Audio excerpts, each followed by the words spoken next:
Tonight, these stark images from Denver illustrating the difficult decisions facing leaders at all levels of government, how to balance the pressure to reopen with the need to protect public safety.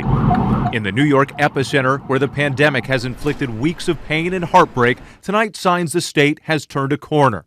Look at the curve over the last month, the number of people admitted to the hospital trending downward. Governor Cuomo urging caution. The question is now, how long is the descent and how steep is the descent?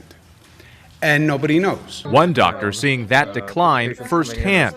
When we first met Dr. Matthew Bai almost a month ago, he described Mount Sinai, Queens as a hospital under siege. You can see all the rooms are filled. Usually these halls are very neat and empty. And now you can see there's patients everywhere. These days, a different picture. No patients in this hall at all.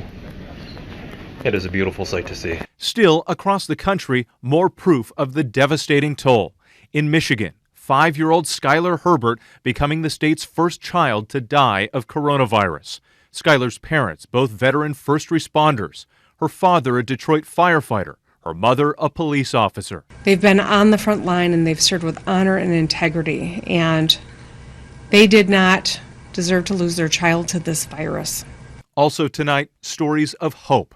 In New Jersey, 25-year-old Jack Allard, who was admitted to the hospital 5 weeks ago and placed on a ventilator, now recovered, walking out of the hospital on his own. In Louisiana, a patient discharged in true New Orleans fashion. The country is eager to roar back to life, but places like New York City stuck in a standstill. The Hudson River, usually crisscrossed by boats, now eerily empty. The mayor today canceling all parades through June, including iconic celebrations like the Puerto Rican Day Parade and the Pride March. Tonight, growing consensus that the key to reopening the country is ramped up testing. This is one of the new walk-in testing sites that just opened up in Harlem. A line already stretches down the block.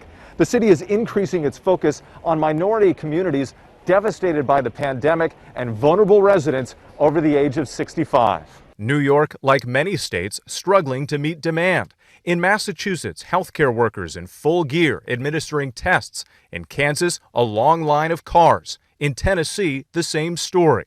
Nationwide, the demand outweighing the supply. Governors pleading for help. Now they want to have us, the federal government, do the testing. And again, testing is local. Governor Cuomo responding that New York labs are ready to do the tests.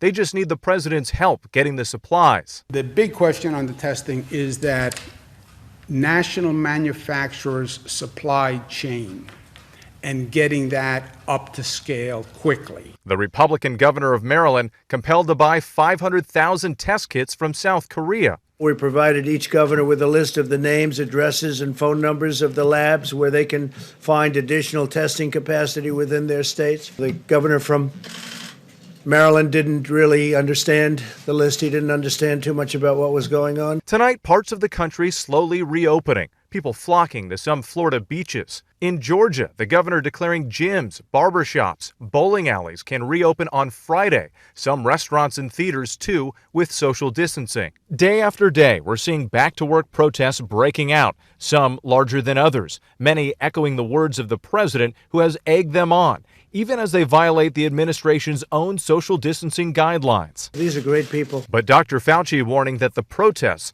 all those people rallying together, could backfire. What you do if you jump the gun and go into a situation where you have a big spike, you're going to set yourself back. And Whit Johnson joins us now. Whit, we just saw that press conference where the president called out the governor of Maryland, saying he doesn't understand the testing situation in his own state.